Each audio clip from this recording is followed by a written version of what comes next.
আলহামদুলিল্লাহি রাব্বিল আলামিন আসসালাতু ওয়াসসালামু আলা সাইয়্যিদিল মুরসালিন ওয়া আলা আলিহি ওয়া সাহবিহি আজমাইন। আমার কনফারেন্সের প্রিয়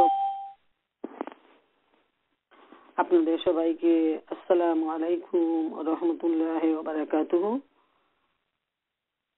আমরা আমাদের নিয়মিত কনফারেন্স শুরু করতে যাচ্ছি।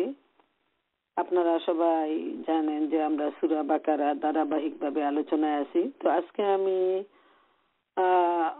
104 থেকে 108 নম্বর আয়াত অল্প কিছু আলোচনা করে তারপর অন্য একটা বিষয় নিয়ে আমি আলোচনা করার চেষ্টা করবো ইনশাআল্লাহ।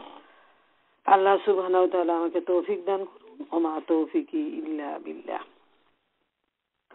أعوذ بالله من الشيطان الرجيم بسم الله الرحمن الرحيم يا أيها الذين آمنوا لا تقولوا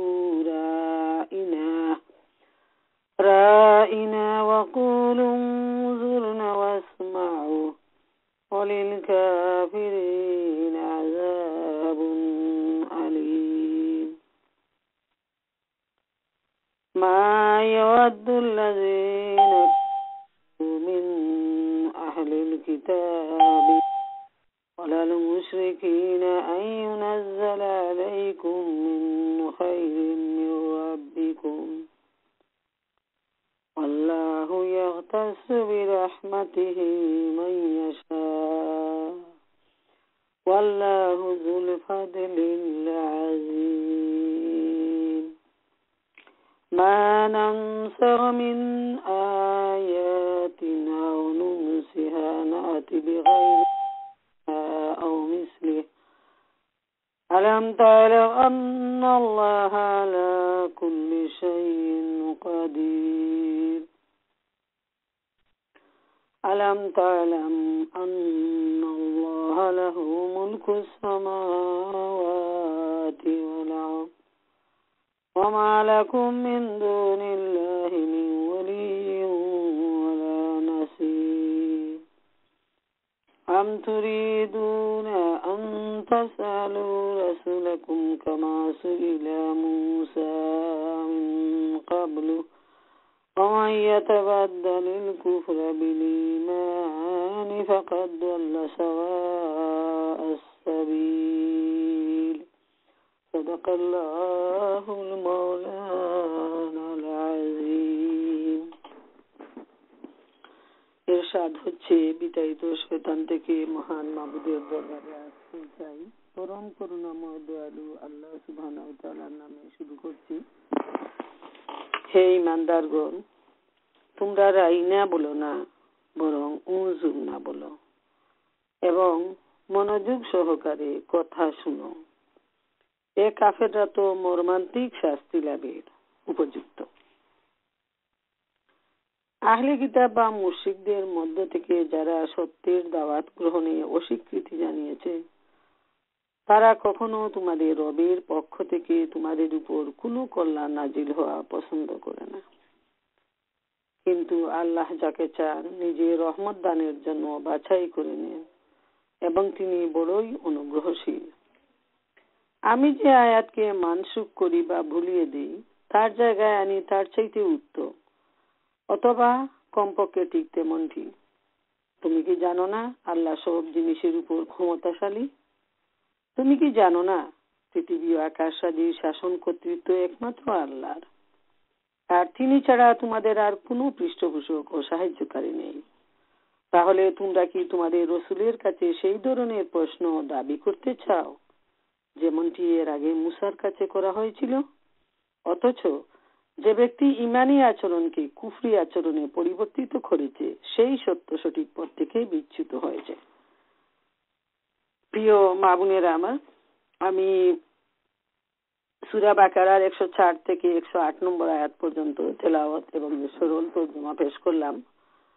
আল্লাহ সুবহানাহু ওয়া তাআলা ঈমানদারদেরকে বলতেছেন যে তোমরা রাইনা বলো না, বরং উযুর না বলো এবং মনোযোগ সহকারে কথা শোনো। এই উপদেশের উদ্দেশ্য হলো যে ইহুদিরা যখন নবী করিম সাল্লাল্লাহু আলাইহি ইসলামের মজলিসে এসে কথা বলতো, সম্ভাষণ করত, অভিবাদন করত, তখন এই সুযোগের ভিতর দিয়ে তারা তাদের মনের ঝাল মিটিয়ে নেওয়ার চেষ্টা করত, নবী করিম ইসলামকে অবমাননা করত এবং তারা এমন ভাবে কথা বলতো যে খুব সূক্ষ্মভাবে, মানে তাদের বুদ্ধি সম্পর্কে আমাদের এখন অজানা আর নেই, যে সারা দুনিয়া ইহুদিরা তাদের বুদ্ধি দিয়ে, হিংসা দিয়ে ইসলাম এবং মুসলমানদের ক্ষতি সাধন করার চেষ্টা করেছে। স্বয়ং আল্লাহর নবী মুহাম্মদ রাসূলুল্লাহ সাল্লাল্লাহু আলাইহি ইসলামকে তারা এতভাবে জ্বালিয়েছে এবং আজকেও তাদের সেই জাল মিটানোর চেষ্টায় তারা অধিক তৎপর। তো নবী করিম সাল্লাল্লাহু আলাইহি ইসলামের মজলিসে তারা আসতো, তারা বসতো, তারা কথা বলতো এবং সময় সুযোগে এর ভিতরে চালাকি করে তার নবী করিম সাল্লাল্লাহু আলাইহি ইসলামকে অপমান করত এবং কথার বাক্যটা এমন ভাবে বলতো যে এর মিনিংটা ঠিক উল্টো হতো। সাধারণ মানুষরা বুঝতো না, কিন্তু আল্লাহ রাসূল সাল্লাল্লাহু আলাইহি ইসলাম ঠিকই বুঝে ফেলতেন যে তারা নবী করিম সাল্লাল্লাহু আলাইহি ইসলামকে মানে একটা সামান্য শব্দের হেরফের করে তারা মানে ইনসাল্ট করতেছে। যেমন এখানে আল্লাহ বলছেন যে রাইনা বলো না, যে এই শব্দের অর্থটা হলো আরবি ভাষায় কিন্তু একটা শব্দের অনেক অর্থ আছে। তো এর অর্থ হলো শুনো, শুন তুই বধির হয়ে যা। হ্যাঁ, তারপর আছে আরেকটা অর্থ হলো যে ওহে আমাদের রাখাল। এই ধরনের মানে সাধারণ এমন ভাবে আরবির সাথে মানে প্রচলিত শব্দ যে সাধারণ মানুষ বুঝে উঠতে সক্ষম হতো না এবং তারা এই শব্দের মাধ্যমে আল্লাহ রসুলকে বলতো মূর্খ, নির্বুধ, এইভাবে তারা বিভিন্ন ধরনের কথা বলতো। তখন আল্লাহ রাব্বুল আলামিন তাদের এই কথাকে ধরে ফেললেন যে এরা আল্লাহ রসুল সাল্লাল্লাহু আলাইহি ইসলামের মজলিসে এসে তারা নানাভাবে আল্লাহ রসুলকে অবমাননা করতেছে, অপমান করতেছে। তাদের মনের যে হিংসা বিদ্বেষ ওইটা মিটানোর জন্য তারা এই ছোট ছোট বাক্যের মধ্যে তারা উনাকে মানে গালি দিচ্ছে। তখন আল্লাহ তাআলা পরিষ্কার ভাবে জানিয়ে দিলেন যে এই শব্দ বাদ দেও এবং তোমরা বলো উনজুর না। হ্যাঁ, উনজুর না শব্দের অর্থ হলো যে আমাদের দিকে লক্ষ্য করুন, আমাদেরকে একটু বুঝতে দিন বা আমাদের প্রতি দৃষ্টি দিন। হলো ওই উনজুর না যখন বলবে তখন কিন্তু ওইটাকে আর মিনিংটা আর উল্টাপাল্টা হবে না এবং ওইটা পরিষ্কার ভাবে আসবে এবং এই শব্দের মধ্যে আদব, লেহাজ, তমিজ মিশ্রিত। তো আল্লাহ তাআলা যে ইহুদিরা যেভাবে আল্লাহ রাসূল সাল্লাল্লাহু আলাইহি ইসলামকে কথার মারপেস দিয়ে অপমান করত, স্বয়ং রব্বুল আলামিনের সেটা সহ্য হয়নি। তাই তিনি কি হলেন, সাথে সাথে তাদের কথায় ভুল ধরে নিলেন এবং তিনি এমন একটা শব্দ শিখাই দিলেন যে যারা ঈমানদার তারা যেন ওদের সাথে মিশে গিয়ে এই ধরনের কথা না বলে বরং এমন একটা শব্দ বলবে যেটাকে ওরা আর চেঞ্জ করতে পারবে না। ওইটা একটা মানে মজলিসের আদব হিসাবে উনজুন্না শব্দ সবাই ব্যবহার করতে হবে এবং তখন যদি ওরা রাই না বলে তখন ওরা ধরা খেয়ে যাবে। ওই জিনিসটা যেহেতু আল্লাহ তাআলা ধরে নিচ্ছেন তখন আর ওইটা গোপন করা সম্ভব হবে না ইহুদিদের জন্য। আর আরেকটা নির্দেশ হলো যে মনোযোগ সহকারে কথা শোনো, ওইটা কিন্তু সমস্ত মুসলিম উম্মার জন্য ওই নির্দেশ। এবং হাদিস শরীফে আসছে যে নবী করিম সাল্লাল্লাহু আলাইহি ইসলাম একটা হাদিস বলতে গিয়ে তিনি বলছেন যে প্রথম হলো যে তোমার নেতার আনুগত্য করো এবং 2 নাম্বার হলো মনোযোগ দিয়ে শুনো, আর 3 নাম্বার হলো যে তারপর তুমি পালন করো। এখন নেতৃত্বের প্রথম হলো পালন করার জন্য নেতৃত্বের আনুগত্য প্রয়োজন, আর আনুগত্যের সাথে সাথে হলো মনোযোগ দিয়ে শোনা প্রয়োজন। সেই যদি একজন মানুষ যখন কথা বলতে থাকে, সবাই যদি নিজে নিজে আলাপ আলোচনা পাশাপাশি বসে কথাবার্তা বলা শুরু করে দেয়, তাহলে কিন্তু অনেক গুরুত্বপূর্ণ কথা ফাঁক দিয়ে মিস করে ফেলবে, এবং তখন প্রথম কথার সাথে শেষের কথা আর মিলানো যাবে না। ওর মিনিংটা তখন সঠিকভাবে যেভাবে আসা দরকার ওইভাবে আসবে না। এজন্য আমাদেরও দায়িত্ব হলো এই আয়াত থেকে এই ব্যাপারটা শিক্ষা নেয়া, যে যখন কোরআন হাদিসের কোনো কথা বলা হয় তখন যেন আমরা পারস্পরিক কথাবার্তা সময় নষ্ট না করি বা অন্যদিকে মনোযোগ না দিই, অন্য ধরনের কথা না বলি। যদি আমরা অন্যদিকে মনোযোগ দিই বা অন্যর সাথে কথা বলি, আবার কোরআনের কথাও শুনতেছি, তাহলে কিন্তু আসল উদ্দেশ্যে বিঘ্ন ঘটবে, বাধার সৃষ্টি হবে, এবং যে ফল লাভ করা প্রয়োজন সেটা আমরা লাভ করতে পারবো না। এবং সেজন্য কোরআনের নির্দেশের সাথে নবী করিম সাল্লাল্লাহু আলাইহি ওয়াসাল্লাম তিনিও যে উপদেশটা দিয়েছেন, যে প্রথমে কি বলা হচ্ছে সেটা মনোযোগ দিয়ে শুনো, আর তারপর হলো তুমি সেটা পালন করো। যদি তুমি শুনলেই না, তাহলে পালন করবে কিভাবে? আমরা দেখি, আপনারাও লক্ষ্য রাখবেন, যে কোথাও কোনো মজলিসে বসার পর ফিজিক্যালি যখন আমরা অনেক বোনেরা একসাথে হই এবং যখন কথা বলা হয়, একটা আলোচনা শুরু হয়, তখন প্রায় লক্ষ্য করা যায় যে সাইট্রক হয় খুব বেশি মহিলাদের মজলিসে।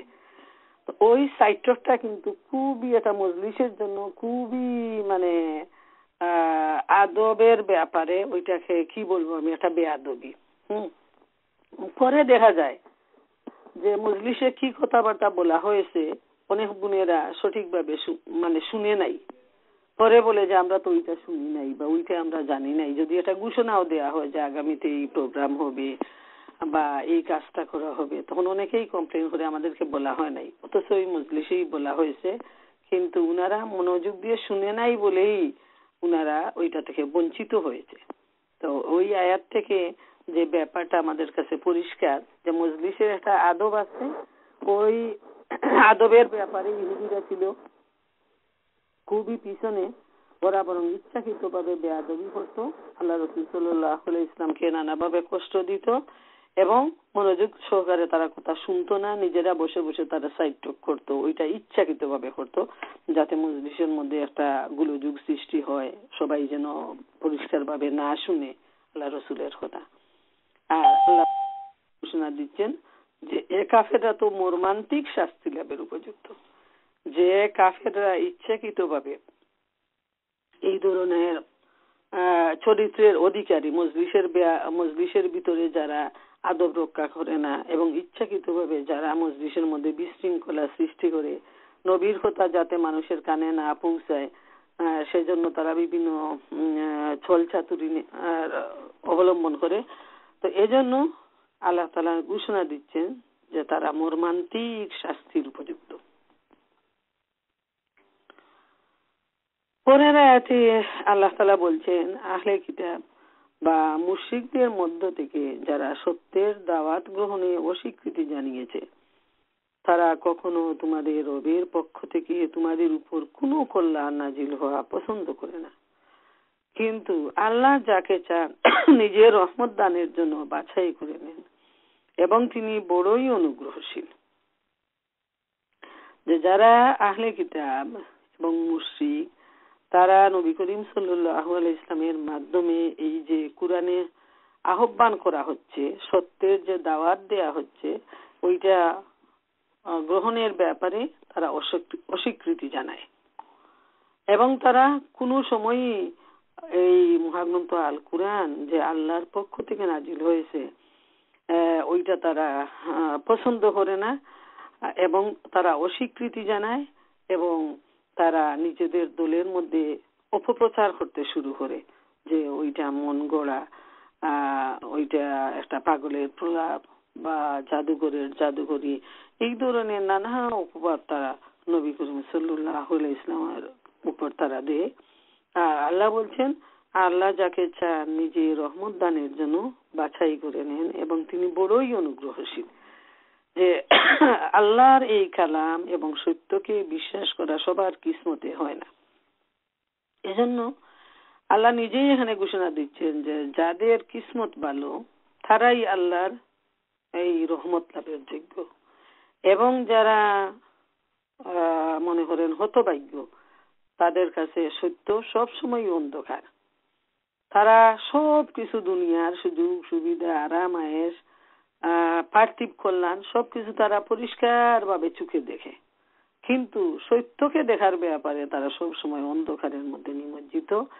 এমন অন্ধকার, এমন ধূম্রজাল তাদের চোখের সামনে রয়েছে যে সত্য তারা কোনদিন চিনতে পারে না, এবং সত্য তাদের সামনে ঢাকা পড়ে আছে। এবং যখন একদিন তারা তাদের সামনে পরিষ্কার হয়ে ধরা দিবে, তখন তাদের এই সত্যকে চিনতে গিয়ে টু লেট হয়ে যাবে, এবং তখন আর কোনো লাভ হবে না।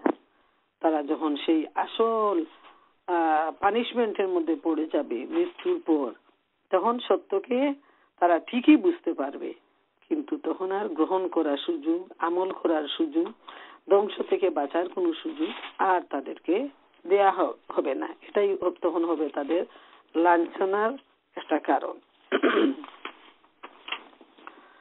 আমি যে আয়াতকে মানসুখ করি বা ভুলিয়ে দিই, তার জায়গায় আনি তার চেয়ে উত্তম অথবা কমপক্ষে ঠিক তেমনটি।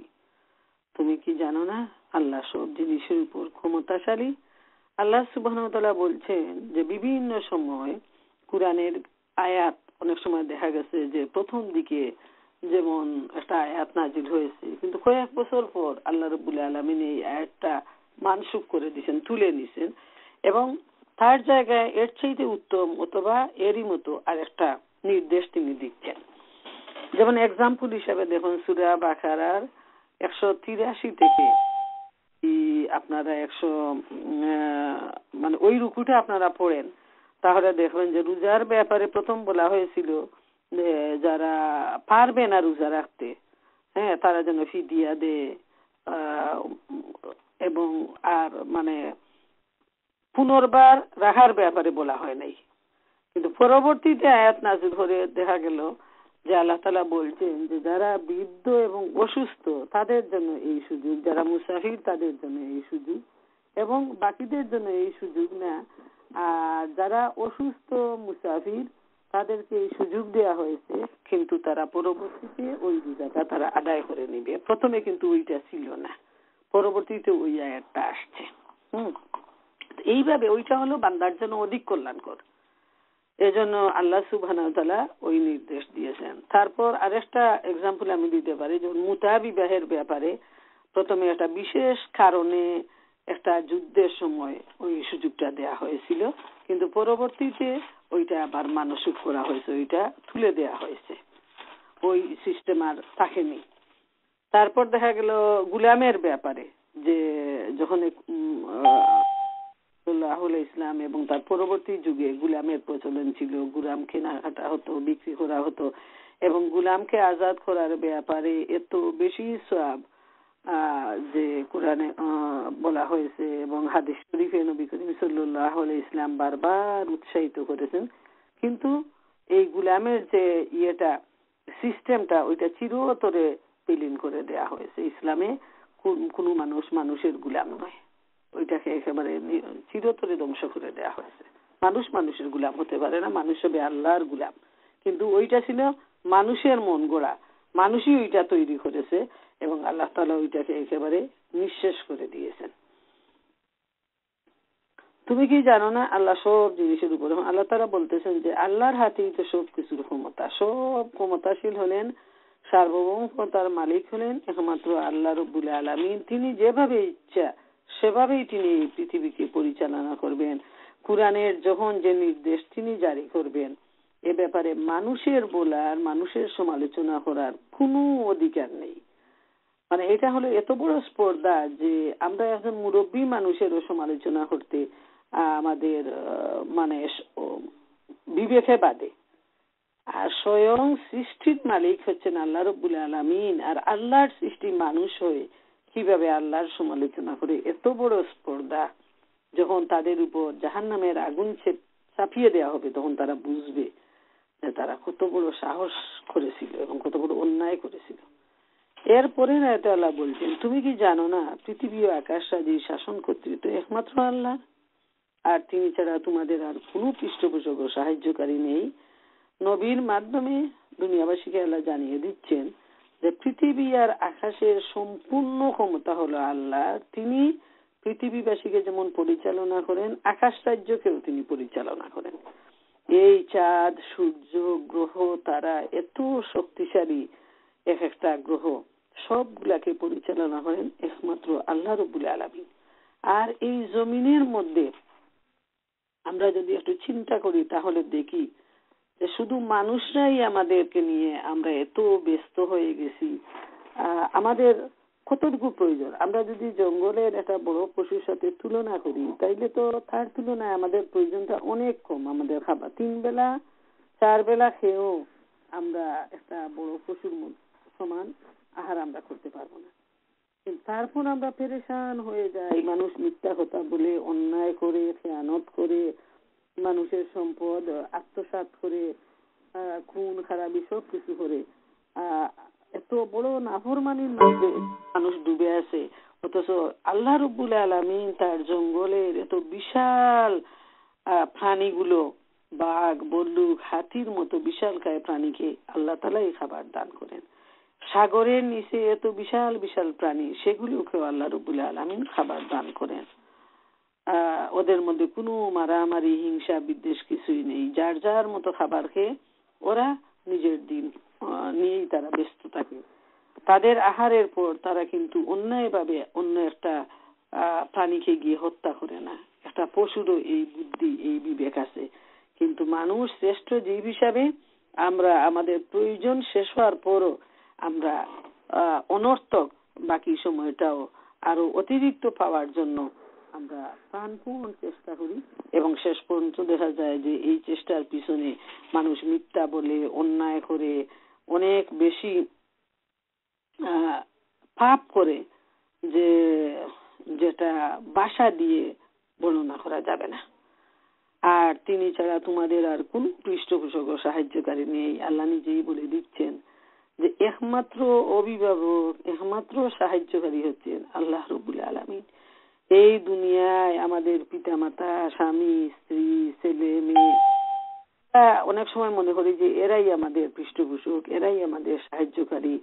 যদি স্বামী না থাকে তাহলে স্ত্রী সংসার কিভাবে চলবে, ছেলে মেয়ে কিভাবে চলবে, মা বাবা না থাকলে ছোট বাচ্চা কে লালন পালন করবে। কিন্তু আল্লাহ রাব্বুল আলামিন এই পৃথিবীতে লক্ষ লক্ষ এতিম শিশুকে লালন পালন করে যাচ্ছেন। হ্যাঁ, তারপর দেখা যাচ্ছে যে কত বিধবা মহিলা ভালোভাবেই তাদের জীবন চলছে। এটা হলো আল্লাহর পক্ষ থেকে পরীক্ষা, এবং তিনি মানুষকে এটাই প্রমাণ করে দেখাতে চান যে মানুষ মানুষের সাহায্যকারী হতে পারে না, মানুষ মানুষের অভিভাবক হতে পারে না আল্লাহ রাব্বুল আলামিন ছাড়া। আমরা যাকে পৃষ্ঠপোষক বা সাহায্যকারী মনে করি, সেও আল্লাহর সাহায্যের অধিকারী। এ প্রসঙ্গে একটা বাস্তব গল্প বলা যায়, একটা স্টোরি, যে একজন লোক একজন বাদশার আমলে, তখনকার সময় যে বাদশারা ছিলেন খুব ভালো, এবং আমার মনে নাই না, এই তাবেঈনের সময়। তো একটা লোক, তার প্রায় অভাব অনটন লেগে থাকতো। তো সে গেছে যে বাদশার কাছে তখন তাদের এত এক্সেস ছিল, তখনকার সময় যে কোনো মানুষ, ফকির, ভিখারি, সবাই খুব সহজে ওনাদের কাছে পৌঁছাতে পারত। ওনারা পাশে মসজিদে নামাজ পড়তেন, এবং ওনাদের কাছে সবাই নিজের প্রয়োজন নিয়ে যেতে পারত। তখন সেই লোকটা চিন্তা করলো যে আমি বাদশার কাছে গিয়ে আমার অভাব অভিযোগটা বলি, তখন হয়তো উনি আমাকে যে সরকারি বাইতুল মাল থেকে উনি আমাকে সাহায্য করবেন। সে গেল অনেক দূর থেকে, সে বাদশাকে খুঁজে খুঁজে দেখলো যে বাদশা তখন মসজিদে। তো মসজিদের ভিতর প্রবেশ করে দেখে যে বাদশা 2 হাত তুলে এত আহাজারি করতেছেন নিজের প্রয়োজন পূরণের জন্য, নিজের গুনাহ মাফের জন্য, এত কান্নাকাটি করতেছেন আল্লাহ সুবহানাহু ওয়া তাআলার দরবারে। তখন সেই লোকটা টনক নড়ল যে আমি আসছি বাদশাহের কাছে আমার প্রয়োজন পূরণের জন্য, অথচ দেখি আমার বাদশা তার বাদশার কাছে তার নিজের প্রয়োজন পূরণের জন্য তিনি আহাজারি করতেছেন, তিনি কান্নাকাটি করতেছেন, তিনি পেরেশান হয়ে আছেন। অতএব আমি কেন তার কাছে চাইবো? আমি তো চাইবো আসল বাদশাহের কাছে, যিনি আমার বাদশার বাদশা। তখন সে বাদশাহের কাছে কোনো কিছু না চেয়ে সে ফিরে আসলো এবং সে বুঝতে পারলো যে আসল সাহায্যকারী, আসল পৃষ্ঠপোষক, আসল মালিক হচ্ছেন আল্লাহ সুবহানাহু ওয়া তাআলা এবং তার কাছেই আমাদের সাহায্য চাইতে হবে। আমাদের যখন যা কিছুর প্রয়োজন সেই মহান মাবুদের কাছেই চাইতে হবে। এটা হলো ইমানের দাবি এবং ইমানদারের কাজ।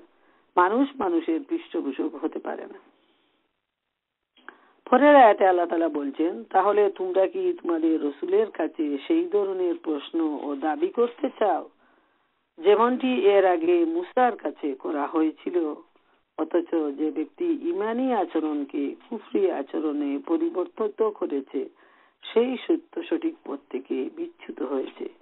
এখন আল্লাহ রাব্বুল আলামিন সেই কাফের মুশরিকদেরকে উদ্দেশ্য করে বলতেছেন যে মুসা আলাইহিস সালামের কাছে যেভাবে তার জাতির লোকেরা প্রশ্ন করত, দাবি করত, যখন তাদের যা প্রয়োজন তারা দৌড়ায় আসতো, নানা ধরনের উল্টাপাল্টা প্রশ্ন তারা করত, কিন্তু শেষ পর্যন্ত দেখা গেল এমন একদিন আসলো আল্লাহ রাব্বুল আলামিন যারা পাপিষ্ঠ তাদেরকে তিনি কিভাবে শাস্তি দিলেন।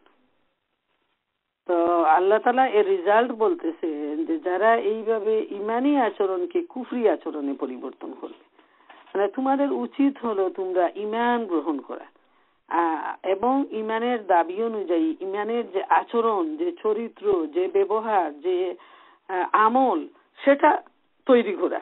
অথচ তার বদলে যদি তোমরা কুফরি আচরণ করো, ঈমানের বদলে, ঈমানী আচরণের বদলে যদি তোমরা কুফরির মধ্যে ডুবে যাও, কুফরি আচরণ, কুফরি কথাবার্তা, কুফরি আমল করো, তাহলে তোমরা মনে রাখবে যে তোমরা সঠিক পথ থেকে তোমরা অনেক অনেক দূরে তোমরা সরে গেছো। তো আসলে খুবই গুরুত্বপূর্ণ এই আয়াতগুলো। আমি আপনাদের সামনে যে মাত্র 4টা আয়াত নিয়ে আলোচনা করলাম, তো এখানে বিশেষ করে প্রথম দিকে মাহফিলের আদবটা শিখানো হয়েছে এবং ইহুদিরা যে বেআদব ছিল তাদের সেই চারিত্রিক আচরণটা এখানে তুলে ধরা হয়েছে এবং তাদের শাস্তির ব্যাপারেও আল্লাহ রাব্বুল আলামিন এখানে চ্যালেঞ্জ দিচ্ছেন তাদেরকে। এখান থেকে যে শিক্ষাটা সেটা হলো ফিজিক্যালি আমরা বসি আর এইভাবে টেলিকনফারেন্সের মাধ্যমেও আমরা যদি করে বসি তাহলে টিভি অনেক সময় টিভির আওয়াজ শোনা যায়, বাচ্চাদের সাথে গল্প কথাবার্তা অন্য ফ্যামিলির মানুষের সাথে শোনা যায়। তো ওইগুলো বাদ দিয়ে আমরা যেন মনোযোগ দিয়ে বৈঠকের আদবটা রক্ষা করি। যেহেতু আমরা যদি ফোনেও থাকি তাহলে মনে রাখতে হবে যে আমরা একটা কোরআনের মজলিসে আছি, আর কোরআনের কথা হলো আল্লাহর কথা, ওইটা কোনো মানুষের কথা নয়। অতএব যখন শুনবো আমরা মনোযোগ দিয়ে শুনবো এবং মহানবী সাল্লাল্লাহু আলাইহি ওয়াসাল্লামের নির্দেশ অনুযায়ী মনোযোগ দিয়ে শোনার সাথে সাথে আমরা সেটাকে আমল করার চেষ্টা করব, বাস্তবায়ন করার চেষ্টা করব। আর যেটা সেটা হলো গুরুত্বপূর্ণ যে আল্লাহ রাব্বুল আলামিন হচ্ছেন সবচেয়ে বড় সাহায্যকারী, সবচেয়ে বড় ওলি, সবচেয়ে বড় গার্ডিয়ান, সবচেয়ে বড় অভিভাবক। অতএব আমরা সর্বাবস্থায় আল্লাহ সুবহানাহু ওয়া তাআলার উপর ভরসা করব এবং ভরসার মতো ভরসা করব, যেভাবে ভরসা করা উচিত, যেভাবে আল্লাহ তাআলা চান এমন ভরসাই আমরা আল্লাহ সুবহানাহু ওয়া তাআলার উপর করব। তাহলে এই ভরসাতেই আমাদের সঠিক যে রেজাল্ট সেটা আসবে। আর যদি ভরসার মধ্যে কোনো ধরনের দুর্বলতা থাকে তাহলে মানুষের কাছে ধরা না পড়তে পারে, আল্লাহ তাআলার কাছে তো কোনো কিছু গোপন রাখা নেই। অতএব আল্লাহ রাব্বুল আলামিনের কাছে সব কিছুই প্রকাশ্য, দিবালুকের মতো স্পষ্ট।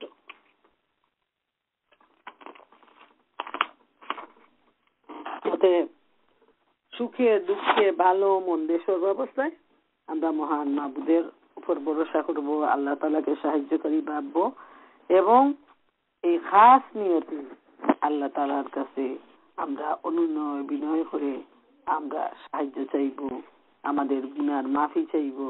আল্লাহ সুবহানাহু ওয়া তাআলা এই 4টা আয়াত থেকে আমাদেরকে সঠিক শিক্ষা নেওয়ার তৌফিক দান করুন। আমিন ওয়া আখিরু দাওয়ানা আনিল হামদুলিল্লাহি রাব্বিল আলামিন। বাকি সময়টা আমি আপনাদের সামনে একটু পরকালের বিষয় দুই একটা হাদিসের মাধ্যমে আলোচনা করতে চাই। সেজন্য যে মানুষের জীবনটা এত সংক্ষেপ যে আমার মনে সেদিন 2-3 দিন আগে আমি একটু ফেসবুক খুলে বসছি।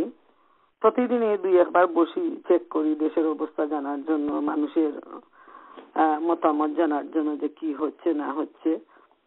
তো প্রথমেই যে মেসেজটা দেখলাম সেটা আমাদের একজন বোনের স্বামী, উনি বাংলাদেশে থাকেন, আমেরিকায় আসেন, উনি ব্যারিস্টার ঢাকায় থাকেন।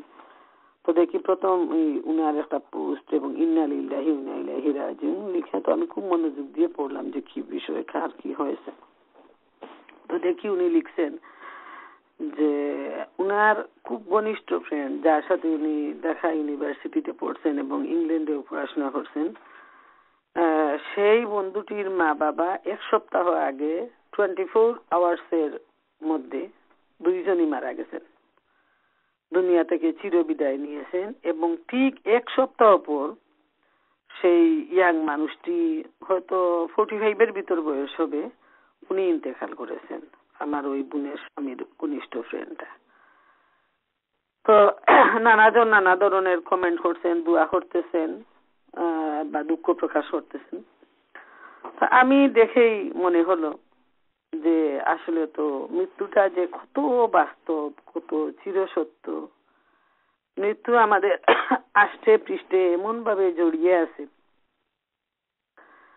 যে আমরা আশেপাশে যাদেরকে নিয়ে বসি, শুই, সারাক্ষণ চলাফেরা করি, আমরা ভাবি যে তারাই আমাদের সবচেয়ে নিকটে, কিন্তু আসল অর্থে তার চাইতেও বেশি নিকটে আমাদের মৃত্যু। যখন আল্লাহ সুবহানাহু ওয়া তাআলার খুশি, যেভাবে খুশি, যে অবস্থায় খুশি, তিনি আমাদেরকে ডাক দিবেন।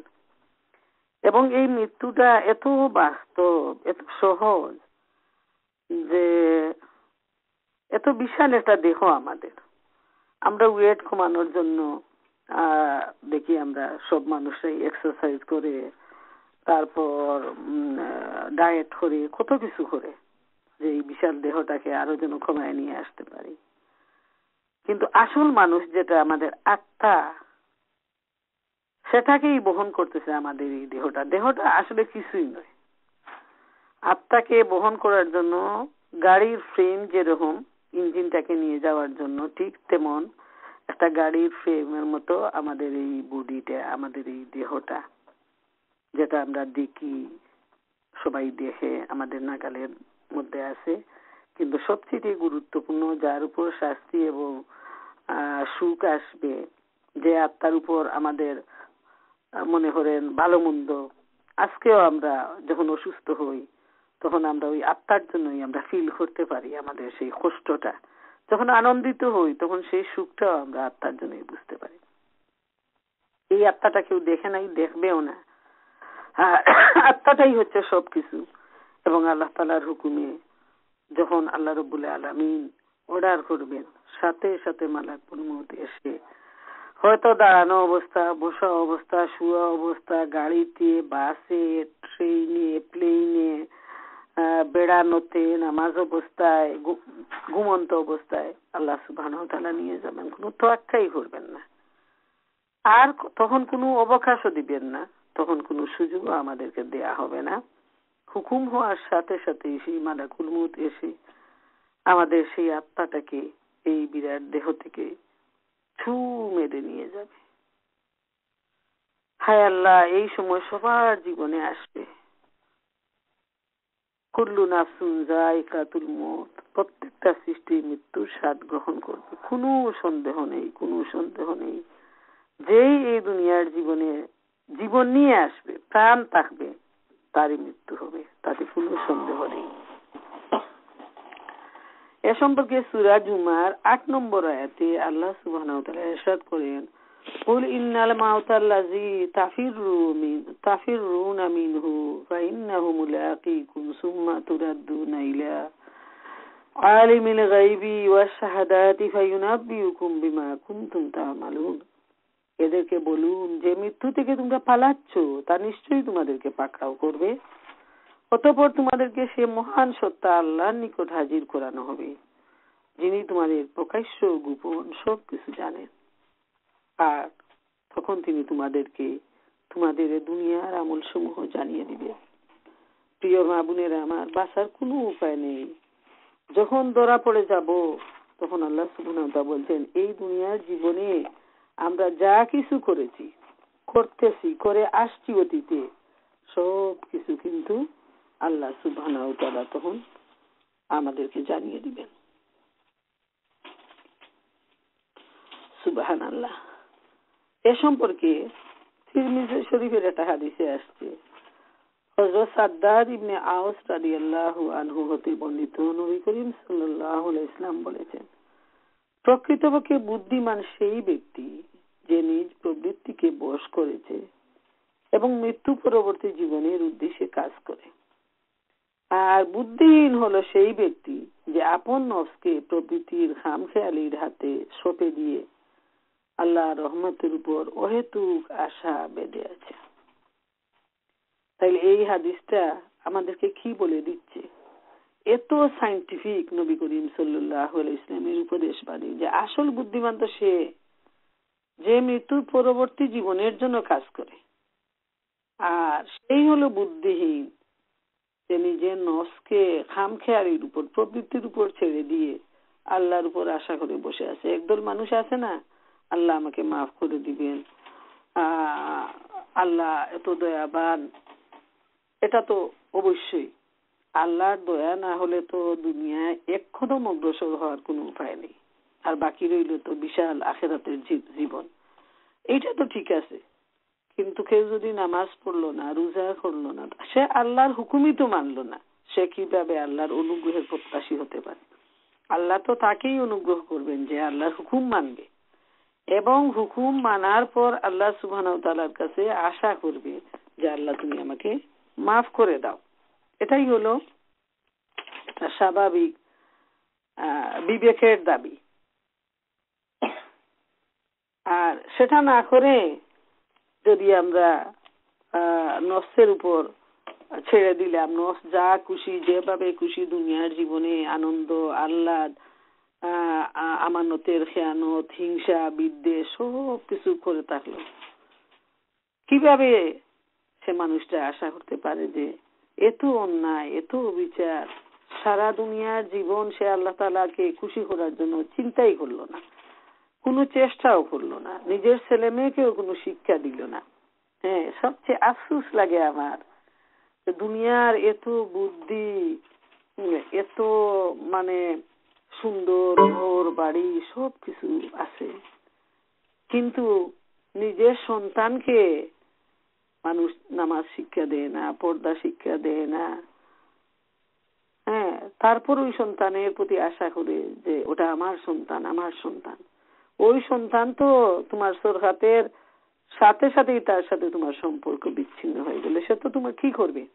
সে তোমার বন্ধু হওয়া তো দূরের কথা, সে তো তোমার দুশ্মন হয়ে যাবে। তার কারণ তুমি তাকে ইসলাম সম্পর্কে কোনো শিক্ষা দিয়ে যাওনি। কাল কিয়ামতের ময়দানে সে তোমার উপর আল্লাহর কাছে অভিযোগ করবে যে আমার এই মা, আমার এই বাবা আমাকে দিন শিখায়নি, নামাজ শিখায়নি, পর্দা শিখায়নি, ফেলার আগে আমার এই পিতা মাতাকে আগে শাস্তি দাও। এই ব্যাপারে মনে রাখা প্রয়োজন। এভরিডে আমরা শুনতেছি অমুকের ক্যান্সার, অমুকের হার্ট অ্যাটাক, অমুকের স্ট্রোক, অমুক অল্প বয়সে মারা গেছেন। ওইগুলা সব হলো আমাদের কাছে একটা স্বাভাবিক ব্যাপার হিসেবে আমাদেরকে নিতে হবে। যার হায়াত সময় যখন শেষ হয়ে আসবে তাকে অবশ্যই তার আসল বাড়িতে, আসল ঠিকানায় চলে যেতে হবে। আসলে আমরা অনেক সময় ভুলে যাই, দুনিয়ার জীবন, দুনিয়ার ঘর বাড়িকেই আমরা মনে করি যে আমাদের আসল বাড়িঘর, এবং সেজন্যই আমরা মানে অস্বস্তি বোধ করি, পেরেশান হয়ে যাই মানুষের মৃত্যু সংবাদে। কিন্তু আমরা যদি আসল বাড়িটা মনে করতাম যে আমার আসল বাড়িটা তো জান্নাত, অতএব সেই জান্নাতের জন্য ঘর বাড়ি বিছানাপত্র কাপড় চোপড় সব আমাকে এখান থেকে তৈরি করে নিতে হবে। হ্যাঁ, ওই চিন্তা যদি আমরা করতাম তাহলে কিন্তু আমরা এত পেরেশান হয়ে যেতাম না। মারিয়া দাদু শেষ হয়ে যান। তো এ সম্পর্কে বুখারী এবং মুসলিম শরীফের একটা হাদিস আপনাদের সামনে তুলে ধরছি। হযরত আনাস রাদিয়াল্লাহু তাআলা আনহু হতে বর্ণিত, একদা এক ব্যক্তি আল্লাহর নবীকে জিজ্ঞেস করলেন, কিয়ামত কখন হবে? হুজুর সাল্লাল্লাহু, আফসোস তোমার জন্য, তুমি কিয়ামতের জন্য আরজ করলো, আমি আল্লাহ এবং আল্লাহ রাসূলের মহব্বত ব্যতীত কিয়ামতের জন্য অধিক কিছু করতে পারিনি। হুজুর বললেন, দুনিয়ায় যাকে তুমি ভালোবাসবে সেদিনে তুমি তার সাথেই অবস্থান করবে। হযরত আনাস বলেন, রাসূলের উপরোক্ত কথা সেদিন এতই খুশি হয়েছিল যে ইসলাম গ্রহণ করার পর আর খুশি হতে দেখা যায়। প্রিয় মা বোনেরা আমার, আজকে এই এই বিষয়টা নিয়ে, মৃত্যুটা নিয়ে, কিয়ামত নিয়ে আলোচনা করার উদ্দেশ্য যে এভরিডে আমরা এত বেশি মৃত্যু শুনি যে মনটা আসলেই পেরেশান হয়ে যায় যে কি নিয়ে যাব। আমার যদি আজকে মৃত্যু হয় তো আল্লাহর জবাব দিব, আমি এমন কি আমল করেছি যে আল্লাহ তাআলা আমাকে মাফ। তো সেজন্য আমি এই কুরআন হাদিসের আলোকে সংক্ষেপে আলোচনা করলাম, যেন সবাই প্রস্তুতি গ্রহণ রাতের জন্য, মৃত্যু আল্লাহ সুবহানাহু ওয়া তাআলা আমাদেরকে মাফ করে দেন এবং সেই চিরস্থায়ী জান্নাতে, চিরস্থায়ী সুখের বাড়িতে যেন আমরা যেতে পারি। ইল্লা বিল্লাহ ওয়া আলহামদুলিল্লাহি রাব্বিল আলামিন। আসসালামু আলাইকুম।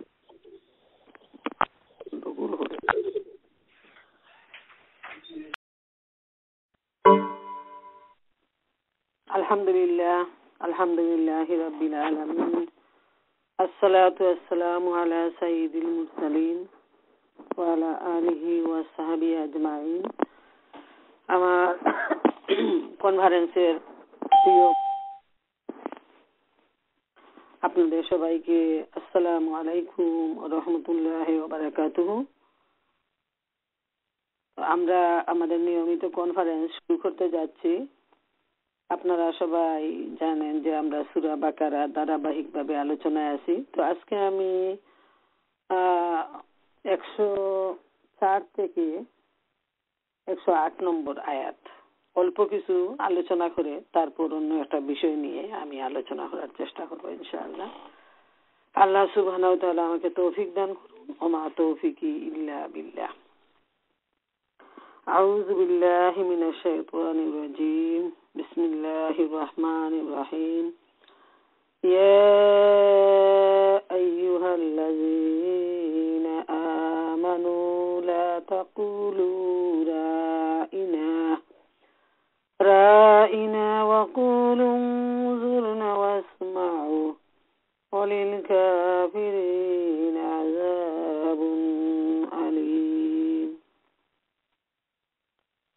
মা ইয়াওয়াদ্দুল লাযীনা মিন আহলিল কিতাবি ওয়ালাল মুশরিকিনা আন ইউনাজ্জালা আলাইকুম মিন খায়রিন মির রাব্বিকুম আল্লাহু ইয়াগতাসু বিরহমাতিহি মান ইয়াশা ওয়াল্লাহু যুল ফাদলিল আযীম। মা নানসাখ মিন আয়াতিন আও নুনসিহা না'তি বিগাইরিহা আও মিসলিহি আলাম তা'লাম আন্নাল্লাহা আলা কুল্লি শাইইন কাদির। আলাম তা'লাম আন্নাল্লাহা লাহু মুলকুস সামাওয়াতি ওয়াল আরদ ওয়া মা লাকুম মিন দুনিল্লাহি মিন ওয়ালিয়্যিন ওয়ালা নাসীর। আম তুরিদুনা আন তাসআলু রাসূলাকুম কামা সুইলা মূসা মিন ক্বাবলু ومن يتبدل الكفر بالإيمان فقد ضل سواء السبيل صدق الله المولانا العظيم। ইরশাদ হচ্ছে, বিতাড়িত শয়তান থেকে মহান মাবুদের দরবারে আশ্রয় চাই। পরম করুণাময় দয়ালু আল্লাহ সুবহানাহু ওয়া তাআলার নামে শুরু করছি। হে ঈমানদারগণ, তোমরা রাইনা বলো না, বরং উযুর না বলো এবং মনোযোগ সহকারে কথা শুনো। এ কাফেররা তো মর্মান্তিক শাস্তি লাভের উপযুক্ত। আহলে কিতাব বা মুশরিকদের মধ্য থেকে যারা সত্যের দাওয়াত গ্রহণে অস্বীকৃতি জানিয়েছে, তারা কখনো তোমাদের রবের পক্ষ থেকে তোমাদের উপর কোনো কল্যাণ নাজিল হওয়া পছন্দ করে না। কিন্তু আল্লাহ যাকে চান নিজের রহমত দানের জন্য বাছাই করে নেন এবং তিনি বড়ই অনুগ্রহশীল। আমি যে আয়াতকে মানসুখ করি বা ভুলিয়ে দিই, তার জায়গায় আনি তার চাইতে উত্তম, অথবা কমপক্ষে ঠিক তেমনটি। তুমি কি জানো না আল্লাহ সব জিনিসের উপর ক্ষমতাশালী? তুমি কি জানো না পৃথিবী ও আকাশাদির শাসন কর্তৃত্ব একমাত্র আল্লাহর, আর তিনি ছাড়া তোমাদের আর কোনো পৃষ্ঠপোষক ও সাহায্যকারী নেই। তাহলে তোমরা কি তোমাদের রসুলের কাছে সেই ধরনের প্রশ্ন দাবি করতে চাও যেমনটি এর আগে মুসার কাছে করা হয়েছিল? অথচ যে ব্যক্তি ইমানি আচরণকে কুফরি আচরণে পরিবর্তিত করেছে, সেই সত্য সঠিক পথ থেকে বিচ্যুত হয়েছে।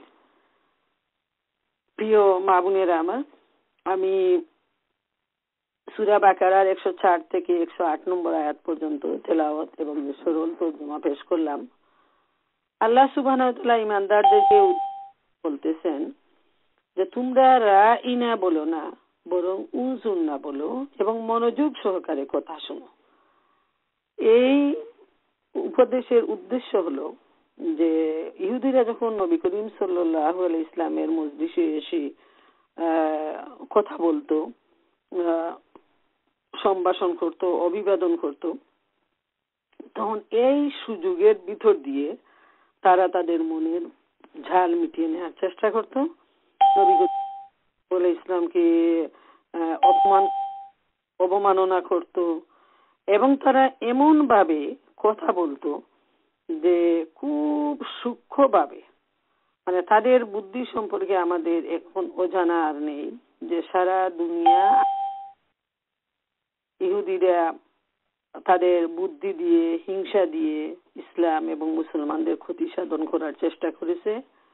স্বয়ং আল্লাহর নবী মুহাম্মদ রাসূলুল্লাহ সাল্লাল্লাহু আলাইহি ইসলামকে তারা এতভাবে জ্বালিয়েছে এবং আজকেও তাদের সেই জাল মিটানোর চেষ্টায় তারা অধিক তৎপর। তো নবী করিম সাল্লাল্লাহু আলাইহি ইসলামের মজলিসে তারা আসতো, তারা বসতো, তারা কথা বলতো এবং সময় সুযোগে এর ভিতরে চালাকি করে তার নবী করিম সাল্লাল্লাহু আলাইহি ইসলামকে অপমান করত এবং কথার বাক্যটা এমন ভাবে বলতো যে এর মিনিংটা ঠিক উল্টো হতো। সাধারণ মানুষরা বুঝতো না, কিন্তু আল্লাহ রাসূল সাল্লাল্লাহু আলাইহি ইসলাম ঠিকই বুঝে ফেলতেন যে তারা নবী করিম সাল্লাল্লাহু আলাইহি ইসলামকে মানে একটা সামান্য শব্দের হেরফের করে তারা মানে ইনসাল্ট করতেছে। যেমন এখানে আল্লাহ বলছেন যে রাইনা বলো না, যে এই শব্দের অর্থটা হলো আরবি ভাষায় কিন্তু একটা শব্দের অনেক অর্থ আছে। তো এর অর্থ হলো শুনো, শুন তুই বধির হয়ে যা। হ্যাঁ, তারপর আছে আরেকটা অর্থ হলো যে ওহে আমাদের রাখাল। এই ধরনের মানে সাধারণ এমন ভাবে আরবির সাথে মানে প্রচলিত শব্দ যে সাধারণ মানুষ বুঝে উঠতে সক্ষম হতো না এবং তারা এই শব্দের মাধ্যমে আল্লাহ রসুলকে বলতো মূর্খ, নির্বুধ, এইভাবে তারা বিভিন্ন ধরনের কথা বলতো। তখন আল্লাহ রাব্বুল আলামিন তাদের এই কথাকে ধরে ফেললেন যে এরা আল্লাহ রসুল সাল্লাল্লাহু আলাইহি ইসলামের মজলিসে এসে তারা নানাভাবে আল্লাহ রসুলকে অবমাননা করতেছে, অপমান করতেছে। তাদের মনের যে হিংসা বিদ্বেষ ওইটা মিটানোর জন্য তারা এই ছোট ছোট বাক্যের মধ্যে তারা উনাকে মানে গালি দিচ্ছে। তখন আল্লাহ তাআলা পরিষ্কার ভাবে জানিয়ে দিলেন যে এই শব্দ বাদ দেও এবং তোমরা বলো উনজুর না। হ্যাঁ, উনজুর না শব্দের অর্থ হলো যে আমাদের দিকে লক্ষ্য করুন, আমাদেরকে একটু বুঝতে দিন বা আমাদের প্রতি দৃষ্টি দিন। হলো ওই উনজুর না যখন বলবে তখন কিন্তু ওইটাকে আর মিনিংটা আর উল্টাপাল্টা হবে না এবং ওইটা পরিষ্কারভাবে আসবে এবং এই শব্দের মধ্যে আদব লেহাজ তমিজ মিশ্রিত। তো আল্লাহ তাআলা যে ইহুদিরা যেভাবে আল্লাহ রসুল সাল্লাল্লাহু আলাইহি ওয়াসাল্লামকে কথার মারপেস দিয়ে অপমান করতো, স্বয়ং রব্বুল আলামিনের সেটা সহ্য হয়নি। তাই তিনি কি হলেন, সাথে সাথে তাদের কথায় ভুল ধরে নিলেন এবং তিনি এমন একটা শব্দ শিখাই দিলেন যে যারা ঈমানদার তারা যেন ওদের সাথে মিশে গিয়ে এই ধরনের কথা না বলে বরং এমন একটা শব্দ বলবে যেটাকে ওরা আর চেঞ্জ করতে পারবে না। ওইটা একটা মানে মজলিসের আদব হিসাবে উনজুন্না শব্দ সবাই ব্যবহার করতে হবে এবং তখন যদি ওরা রাই না বলে তখন ওরা ধরা খেয়ে যাবে। ওই জিনিসটা যেহেতু আল্লাহ তাআলা ধরে নিচ্ছেন তখন আর ওইটা গোপন করা সম্ভব হবে না ইহুদিদের জন্য। আর আরেকটা নির্দেশ হলো যে মনোযোগ সহকারে কথা শুনো। ওইটা কিন্তু সমস্ত মুসলিম উম্মার জন্য ওই নির্দেশ এবং হাদিস শরীফে আসছে যে নবী করিম সাল্লাল্লাহু আলাইহি ওয়াসাল্লাম একটা হাদিস বলতে গিয়ে তিনি বলছেন যে প্রথম হলো যে তোমার নেতার আনুগত্য করো এবং 2 নাম্বার হলো মনোযোগ দিয়ে শুনো, আর 3 নাম্বার হলো যে তারপর তুমি পালন করো।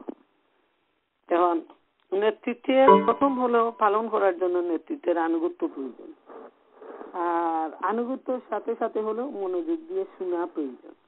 সেই যদি একজন মানুষ যখন কথা বলতে থাকে সবাই যদি নিজে নিজে আলাপ আলোচনা পাশাপাশি বসে কথাবার্তা বলা শুরু করে দেয় তাহলে কিন্তু অনেক গুরুত্বপূর্ণ কথা ফাঁক দিয়ে মিস করে ফেলবে এবং তখন প্রথম কথার সাথে শেষের কথা আর মিলানো যাবে না। ওর মিনিংটা তখন সঠিকভাবে যেভাবে আসা দরকার ওইভাবে আসবে না। এজন্য আমাদেরও দায়িত্ব হলো এই আয়াত থেকে এই ব্যাপারটা শিক্ষা নেয়া যে যখন কোরআন হাদিসের কোনো কথা বলা হয় তখন যেন আমরা পারস্পরিক কথাবার্তা সময় নষ্ট না করি বা অন্যদিকে মনোযোগ না দিই, অন্য ধরনের কথা না বলি। যদি আমরা অন্যদিকে মনোযোগ দিই বা অন্যর সাথে কথা বলি আবার কোরআনের কথাও শুনতেছি তাহলে কিন্তু আসল উদ্দেশ্যে বিঘ্ন ঘটবে, বাধার সৃষ্টি হবে এবং যে ফল লাভ করা প্রয়োজন সেটা আমরা লাভ করতে পারবো না। এবং সেজন্য কোরআনের নির্দেশের সাথে নবী করিম সাল্লাল্লাহু আলাইহি ওয়াসাল্লাম তিনিও যে উপদেশটা দিয়েছেন যে প্রথমে কি বলা হচ্ছে সেটা মনোযোগ দিয়ে শুনো আর তারপর হলো তুমি সেটা পালন করো। যদি তুমি শুনলেই না তাহলে পালন করবে কিভাবে? আমরা দেখি, আপনারাও লক্ষ্য রাখবেন যে কোথাও কোনো মজলিসে বসার পর ফিজিক্যালি যখন আমরা অনেক বোনেরা একসাথে হই এবং যখন কথা বলা হয় একটা আলোচনা শুরু হয় তখন প্রায় লক্ষ্য করা যায় যে সাইড টক হয় খুব বেশি মহিলাদের মজলিসে। ওই সাইড টকটা কিন্তু খুবই একটা মজলিসের জন্য খুবই মানে আদবের ব্যাপারে ওইটাকে কি বলবো আমি একটা বেয়াদবি। পরে দেখা যায় যে মজলিসে কি কথাবার্তা বলা হয়েছে অনেক বোনেরা সঠিকভাবে মানে শুনে নাই, পরে বলে যে আমরা তো ওইটা শুনি নাই বা ওইটা আমরা জানি নাই। যদি এটা ঘোষণাও দেওয়া হয় যে আগামীতে এই প্রোগ্রাম হবে বা এই কাজটা করা হবে তখন অনেকেই কমপ্লেন করে আমাদেরকে বলা হয় নাই, অথচ ওই মজলিসেই বলা হয়েছে কিন্তু উনারা মনোযোগ দিয়ে শুনে নাই বলেই উনারা ওইটা থেকে বঞ্চিত হয়েছে। তো ওই আয়াত থেকে যে ব্যাপারটা আমাদের কাছে পরিষ্কার যে মজলিসের একটা আদব আছে, ওই আদবের ব্যাপারে ইহুদিরা ছিল খুবই পিছনে ওরা বরং ইচ্ছাকৃতভাবে বেয়াদবি করতো, আল্লাহ রাসূল সাল্লাল্লাহু আলাইহি ইসলামকে নানাভাবে কষ্ট দিত এবং মনোযোগ সহকারে তারা কথা শুনতো না, নিজেরা বসে বসে তারা সাইড টক করতো। ওইটা ইচ্ছাকৃতভাবে করতো যাতে মজলিসের মধ্যে একটা গোলযোগ সৃষ্টি হয়, সবাই যেন পরিষ্কারভাবে না শুনে আল্লাহ রাসূলের কথা। আর আল্লাহ ঘোষণা দিচ্ছেন যে এ কাফেররা তো মর্মান্তিক শাস্তি লাভের উপযুক্ত। যে কাফেররা ইচ্ছাকৃতভাবে এই ধরনের চরিত্রের অধিকারী, মজলিসের ভিতরে যারা আদব রক্ষা করে না এবং ইচ্ছাকৃতভাবে যারা মজলিসের মধ্যে বিশৃঙ্খলা সৃষ্টি করে, নবীর কথা যাতে মানুষের কানে না পৌঁছায় সেজন্য তারা বিভিন্ন ছল চাতুরি অবলম্বন করে। তো এজন্য আল্লাহ তাআলা ঘোষণা দিচ্ছেন যে তারা মর্মান্তিক শাস্তির উপযুক্ত। পরের আয়াতে আল্লাহ তাআলা বলছেন, আহলে কিতাব বা মুশরিকদের মধ্য থেকে যারা সত্যের দাওয়াত গ্রহণে অস্বীকৃতি জানিয়েছে, তারা কখনো তোমাদের রবের পক্ষ থেকে তোমাদের উপর কোনো কল্যাণ নাজিল হওয়া পছন্দ করে না। কিন্তু আল্লাহ যাকে চান নিজের রহমত দানের জন্য বাছাই করে নেন এবং তিনি বড়ই অনুগ্রহশীল। যে যারা আহলে কিতাব এবং মুশরিক, তারা নবী করিম সাল্লাল্লাহু আলাইহি ইসলামের মাধ্যমে এই যে কুরআনে আহ্বান করা হচ্ছে, সত্যের যে দাওয়াত দেয়া হচ্ছে, ওইটা গ্রহণের ব্যাপারে তারা অস্বীকৃতি জানায় এবং তারা কোনো সময়ই এই মহাগ্রন্থ আল কুরআন যে আল্লাহর পক্ষ থেকে নাজিল হয়েছে ওইটা তারা পছন্দ করে না এবং তারা অস্বীকৃতি জানায় এবং তারা নিজেদের দলের মধ্যে অপপ্রচার করতে শুরু করে যে ওইটা মন গড়া, ওইটা একটা পাগলের প্রলাপ বা জাদুঘরের জাদুঘরি, এই ধরনের নানা অপবাদ তারা নবী করিম সাল্লাল্লাহু আলাইহি ইসলামের উপর তারা দেয়। আর আল্লাহ বলছেন, আল্লাহ যাকে চান নিজে রহমত দানের জন্য বাছাই করে নেন এবং তিনি বড়ই অনুগ্রহশীল। যে আল্লাহর এই কালাম এবং সত্যকে বিশ্বাস করা সবার কিসমতে হয় না। এজন্য আল্লাহ নিজেই এখানে ঘোষণা দিচ্ছেন যে যাদের কিসমত ভালো তারাই আল্লাহর এই রহমত লাভের যোগ্য এবং যারা মনে করেন হতভাগ্য, তাদের কাছে সত্য সবসময় অন্ধকার। তারা সব কিছু দুনিয়ার সুযোগ সুবিধা, আরাম আয়েশ, পার্থিব কল্যাণ সবকিছু তারা পরিষ্কার ভাবে চোখে দেখে, কিন্তু সত্যকে দেখার ব্যাপারে তারা সব সময় অন্ধকারের মধ্যে নিমজ্জিত। এমন অন্ধকার, এমন ধূম্রজাল তাদের চোখের সামনে রয়েছে যে সত্য তারা কোনদিন চিনতে পারে না এবং সত্য তাদের সামনে ঢাকা পড়ে আছে। এবং যখন একদিন তারা তাদের সামনে পরিষ্কার হয়ে ধরা দিবে, তখন তাদের এই সত্যকে চিনতে গিয়ে টু লেট হয়ে যাবে এবং তখন আর কোনো লাভ হবে না। তারা যখন সেই আসল পানিশমেন্টের মধ্যে পড়ে যাবে মৃত্যুর পর, তখন সত্যকে তারা ঠিকই বুঝতে পারবে, কিন্তু তখন আর গ্রহণ করার সুযোগ, আমল করার সুযোগ, ধ্বংস থেকে বাঁচার কোনো সুযোগ আর তাদেরকে দেয়া হবে না। এটাই তখন হবে তাদের লাঞ্ছনার একটা কারণ। আমি যে আয়াতকে মানসুখ করি বা বুলিয়ে দিই, তার জায়গায় আনি তার চেয়ে উত্তম অথবা কমপক্ষে ঠিক তেমনটি। তুমি কি জানো না আল্লাহ সব জিনিসের উপর ক্ষমতাশালী? আল্লাহ সুবহানাহু ওয়া তাআলা বলছেন যে বিভিন্ন সময় কুরআনের আয়াত, অনেক সময় দেখা গেছে যে প্রথম দিকে যেমন একটা আয়াত নাজিল হয়েছে, কিন্তু কয়েক বছর পর আল্লাহ রাব্বুল আলামিন এই আয়াতটা মানসুখ করে দিয়েছেন, তুলে নিয়েছেন এবং তার জায়গায় এর চাইতে উত্তম অথবা এরই মতো আর একটা নির্দেশ তিনি দিচ্ছেন। যেমন এক্সাম্পল হিসাবে দেখুন, সূরা বাকারার 183 থেকে আপনারা 100 ওই রুকুটা আপনারা পড়েন, তাহলে দেখবেন যে রোজার ব্যাপারে প্রথম বলা হয়েছিল যে যারা পারবে না রোজা রাখতে, তারা যেন ফিদিয়া দেয় এবং আর পুনর্বার রাখার ব্যাপারে বলা হয় নাই। কিন্তু পরবর্তীতে আয়াত নাযিল করে দেখা গেল যে আল্লাহ তাআলা বলছেন যে যারা বৃদ্ধ এবং অসুস্থ তাদের জন্য এই সুযোগ, যারা মুসাফির তাদের জন্য এই সুযোগ, এবং বাকিদের জন্য এই সুযোগ না। আর যারা অসুস্থ মুসাফির তাদেরকে এই সুযোগ দেওয়া হয়েছে, কিন্তু তারা পরবর্তীতে ওই রোজাটা তারা আদায় করে নেবে। প্রথমে কিন্তু ওইটা ছিল না, পরবর্তীতে ওই আয়াতটা আসছে। এইভাবে ওইটা হলো বান্দার জন্য অধিক কল্যাণকর, এজন্য আল্লাহ সুবহানাহু ওয়া তাআলা ওই নির্দেশ দিয়েছেন। তারপর আরেকটা এক্সাম্পল আমি দিতে পারি, যেমন মুতা বিবাহের ব্যাপারে প্রথমে একটা বিশেষ কারণে একটা যুদ্ধের সময় ওই সুযোগটা দেয়া হয়েছিল, কিন্তু পরবর্তীতে ওইটা আবার মানসিক করা হয়েছে, ওইটা তুলে দেয়া হয়েছে, ওই সিস্টেম আর থাকেনি। তারপর দেখা গেল গুলামের ব্যাপারে, যে যখন ইসলাম এবং তার পরবর্তী যুগে গুলামের প্রচলন ছিল, গুলাম কেনাকাটা হতো, বিক্রি করা হতো, এবং গুলামকে আজাদ করার ব্যাপারে এত বেশি সওয়াব যে কোরআনে বলা হয়েছে এবং হাদিস শরীফে নবী করিম সাল্লাল্লাহু আলাইহি ইসলাম বারবার উৎসাহিত করেছেন। কিন্তু এই গুলামের যে সিস্টেমটা ওইটা চিরতরে বিলীন করে দেয়া হয়েছে। ইসলামে কোনো মানুষের গুলাম নয়, ওইটাকে একেবারে চিরতরে ধ্বংস করে দেয়া হয়েছে। মানুষের গুলাম হতে পারে না, মানুষ হবে আল্লাহর গুলাম। কিন্তু ওইটা ছিল মানুষের মন গড়া, মানুষই ওইটা তৈরি করেছে এবং আল্লাহ তাআলা ওইটাকে একেবারে নিঃশেষ করে দিয়েছেন। তুমি কি জানো না আল্লাহ সব জিনিসের উপরে, আল্লাহ তাআলা বলতেছেন যে আল্লাহর হাতেই তো সব কিছুর ক্ষমতা, সব ক্ষমতাশীল হলেন, সার্বভৌমতার মালিক হলেন একমাত্র আল্লাহ রব্বুল আলামিন। তিনি যেভাবে ইচ্ছা সেভাবেই তিনি এই পৃথিবীকে পরিচালনা করবেন। কুরআনের যখন যে নির্দেশ তিনি জারি করবেন, এ ব্যাপারে মানুষের বলার, মানুষের সমালোচনা করার কোনো অধিকার নেই। মানে এটা হলো এত বড় স্পর্ধা যে আমরা একজন মুরব্বী মানুষেরও সমালোচনা করতে আমাদের মানে বিবেকে বাদে। আর স্বয়ং সৃষ্টির মালিক হচ্ছেন আল্লাহ রব্বুল আলামিন, আর আল্লাহর সৃষ্টি মানুষ হয়ে কিভাবে আল্লাহর সমালোচনা করে, এত বড় স্পর্ধা।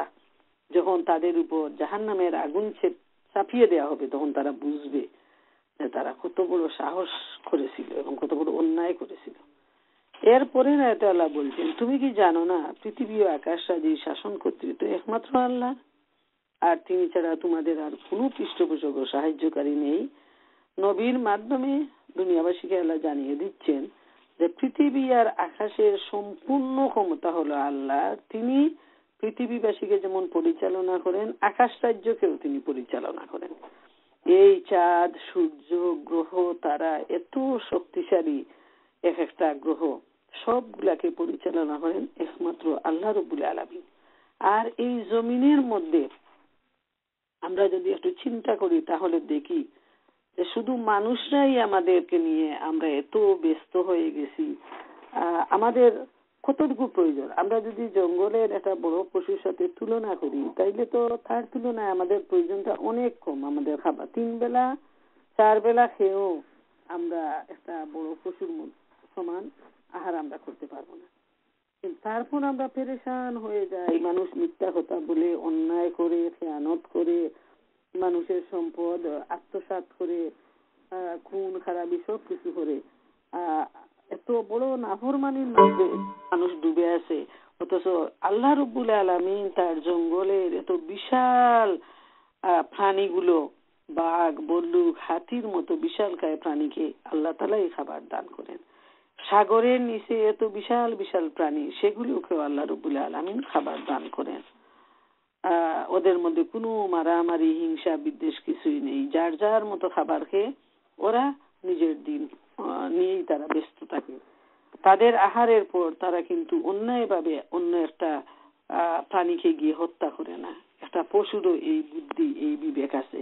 কিন্তু মানুষ শ্রেষ্ঠ জীব হিসাবে আমরা আমাদের প্রয়োজন শেষ হওয়ার পরও আমরা অনর্থক বাকি সময়টাও আরো অতিরিক্ত পাওয়ার জন্য আমরা প্রাণপণ চেষ্টা করি, এবং শেষ পর্যন্ত দেখা যায় যে এই চেষ্টার পিছনে মানুষ মিথ্যা বলে, অন্যায় করে, অনেক বেশি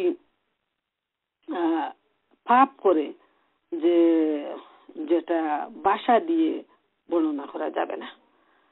আর তিনি ছাড়া তোমাদের আর কোন পৃষ্ঠপোষক ও সাহায্যকারী নেই। আল্লাহ নিজেই বলে দিচ্ছেন যে একমাত্র অভিভাবক, একমাত্র সাহায্যকারী হচ্ছেন আল্লাহ রাব্বুল আলামিন। এই দুনিয়ায় আমাদের পিতামাতা, স্বামী, স্ত্রী, ছেলে, মেয়ে, অনেক সময় মনে করি যে এরাই আমাদের পৃষ্ঠপোষক, এরাই আমাদের সাহায্যকারী। যদি স্বামী না থাকে তাহলে স্ত্রীর সংসার কিভাবে চলবে, ছেলে মেয়ে কিভাবে চলবে, মা বাবা না থাকলে ছোট বাচ্চাকে লালন পালন করবে। কিন্তু আল্লাহ রাব্বুল আলামিন এই পৃথিবীতে লক্ষ লক্ষ এতিম শিশুকে লালন পালন করে যাচ্ছেন। হ্যাঁ, তারপর দেখা যাচ্ছে যে কত বিধবা মহিলা ভালোভাবেই তাদের জীবন চলছে। এটা হলো আল্লাহর পক্ষ থেকে পরীক্ষা, এবং তিনি মানুষকে এটাই প্রমাণ করে দেখাতে চান যে মানুষ মানুষের সাহায্যকারী হতে পারে না, মানুষ মানুষের অভিভাবক হতে পারে না আল্লাহ রাব্বুল আলামিন ছাড়া। আমরা যাকে পৃষ্ঠপোষক বা সাহায্যকারী মনে করি সেও আল্লাহর সাহায্যের অধিকারী। এ প্রসঙ্গে একটা বাস্তব গল্প বলা যায়, একটা স্টোরি, যে একজন লোক একজন বাদশার আমলে, তখনকার সময় যে বাদশারা ছিলেন খুব ভালো, এবং আমার মনে নাই না এই তাবেঈনের সময়, তো একটা লোক তার প্রায় অভাব অনটন লেগে থাকতো। তো সে গেছে যে বাদশার কাছে তখন তাদের এত এক্সেস ছিল তখনকার সময়, যে কোনো মানুষ, ফকির ভিখারি সবাই খুব সহজে উনাদের কাছে পৌঁছাতে পারতো। উনারা পাশে মসজিদে নামাজ পড়তেন এবং উনাদের কাছে সবাই নিজের প্রয়োজন নিয়ে যেতে পারত। তখন সেই লোকটা চিন্তা করলো যে আমি বাদশার কাছে গিয়ে আমার অভাবটা বলি, তখন হয়তো উনি আমাকে যে সরকারি বাইতুল মাল থেকে উনি আমাকে সাহায্য করবেন। তো সে গেল অনেক দূর থেকে, সে বাদশাকে খুঁজে খুঁজে দেখলো যে বাদশা তখন মসজিদে। তো মসজিদের ভিতর প্রবেশ করে দেখে যে বাদশা দুই হাত তুলে এত আহাজারি করতেছেন নিজের প্রয়োজন পূরণের জন্য, নিজের গুনাহ মাফের জন্য, এত কান্নাকাটি করতেছেন আল্লাহ সুবহানাহু ওয়া তাআলার দরবারে। তখন সেই লোকটা টনক নড়ল যে আমি আসছি বাদশাহের কাছে আমার প্রয়োজন পূরণের জন্য, অথচ দেখি আমার বাদশা তার বাদশার কাছে তার নিজের প্রয়োজন পূরণের জন্য তিনি আহাজারি করতেছেন, তিনি কান্নাকাটি করতেছেন, তিনি পেরেশান হয়ে আছেন। অতএব আমি কেন তার কাছে চাইবো? আমি তো চাইবো আসল বাদশাহের কাছে, যিনি আমার বাদশার বাদশা। তখন সে বাদশাহের কাছে কোনো কিছু না আছে সে ফিরে আসলো, এবং সে বুঝতে পারলো যে আসল সাহায্যকারী, আসল পৃষ্ঠপোষক, আসল মালিক হচ্ছেন আল্লাহ সুবহানাহু ওয়া তাআলা, এবং তার কাছেই আমাদের সাহায্য চাইতে হবে। আমাদের যখন যা কিছুর প্রয়োজন সেই মহান মাবুদের কাছেই চাইতে হবে। এটা হলো ইমানের দাবি এবং ইমানদারের কাজ। মানুষ মানুষের পৃষ্ঠপোষক হতে পারে না। পরের আয়াতে আল্লাহ তাআলা বলছেন, তাহলে তোমরা কি তোমাদের রাসূলের কাছে সেই ধরনের প্রশ্ন ও দাবি করতে চাও যেমনটি এর আগে মুসার কাছে করা হয়েছিল? অথচ যে ব্যক্তি ঈমানী আচরণকে কুফরি আচরণে পরিবর্তিত করেছে সেই সঠিক পথ থেকে বিচ্যুত হয়েছে। এখন আল্লাহ রাব্বুল আলামিন সেই কাফের মুশরিকদেরকে উদ্দেশ্য করে বলতেছেন যে মুসা আলাইহিস সালামের কাছে যেভাবে তার জাতির লোকেরা প্রশ্ন করত, দাবি করত, যখন তাদের যা প্রয়োজন তারা দৌড়ায় আসতো, নানা ধরনের উল্টাপাল্টা প্রশ্ন তারা করত, কিন্তু শেষ পর্যন্ত দেখা গেল এমন একদিন আসলো আল্লাহ রাব্বুল আলামিন যারা পাপিষ্ঠ তাদেরকে তিনি কিভাবে শাস্তি দিলেন। তো আল্লাহ তাআলা এর রেজাল্ট বলতেছেন যে যারা এইভাবে ঈমানী আচরণকে কুফরি আচরণে পরিবর্তন করবে, তোমাদের উচিত হলো তোমরা ঈমান গ্রহণ করা এবং ঈমানের দাবি অনুযায়ী ঈমানের যে আচরণ, যে চরিত্র, যে ব্যবহার, যে আমল সেটা তৈরি করা। অথচ তার বদলে যদি তোমরা কুফরি আচরণ করো, ঈমানের বদলে, ঈমানী আচরণের বদলে যদি তোমরা কুফরির মধ্যে ডুবে যাও, কুফরি আচরণ, কুফরি কথাবার্তা, কুফরি আমল করো, তাহলে তোমরা মনে রাখবে যে তোমরা সঠিক পথ থেকে তোমরা অনেক অনেক দূরে তোমরা সরে গেছো। তো আসলে খুবই গুরুত্বপূর্ণ এই আয়াতগুলো।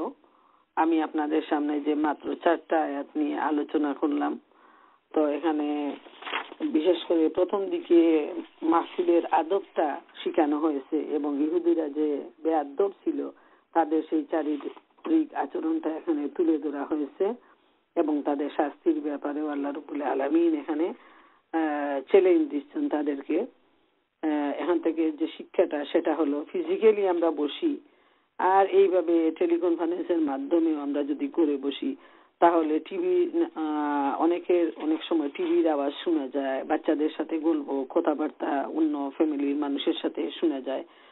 তো ওইগুলো বাদ দিয়ে আমরা যেন মনোযোগ দিয়ে বৈঠকের আদবটা রক্ষা করি। যেহেতু আমরা যদি ফোনেও থাকি তাহলে মনে রাখতে হবে যে আমরা একটা কোরআনের মজলিসে আছি, আর কোরআনের কথা হলো আল্লাহর কথা, ওইটা কোনো মানুষের কথা নয়। অতএব যখন শুনবো আমরা মনোযোগ দিয়ে শুনবো এবং মহানবী সাল্লাল্লাহু আলাইহি ওয়াসাল্লামের নির্দেশ অনুযায়ী মনোযোগ দিয়ে শোনার সাথে সাথে আমরা সেটাকে আমল করার চেষ্টা করব, বাস্তবায়ন করার চেষ্টা করব। আর যেটা সেটা হলো গুরুত্বপূর্ণ যে আল্লাহ রাব্বুল আলামিন হচ্ছেন সবচেয়ে বড় সাহায্যকারী, সবচেয়ে বড় ওলি, সবচেয়ে বড় গার্ডিয়ান, সবচেয়ে বড় অভিভাবক।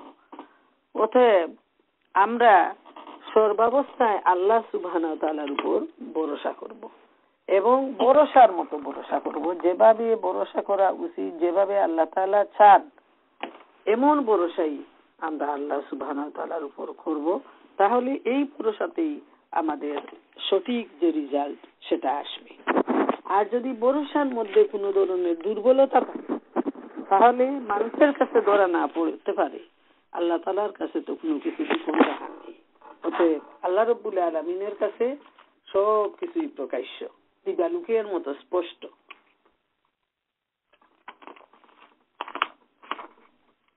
অতএব সুখে দুঃখে ভালো মন্দে সর্বাবস্থায় আমরা মহান মাবুদের উপর ভরসা করব, আল্লাহ তাআলাকে সাহায্যকারী ভাববো এবং এই খাস নিয়তে আল্লাহ তাআলার কাছে আমরা অনুনয় বিনয় করে আমরা সাহায্য চাইব, আমাদের গুনার মাফি চাইব।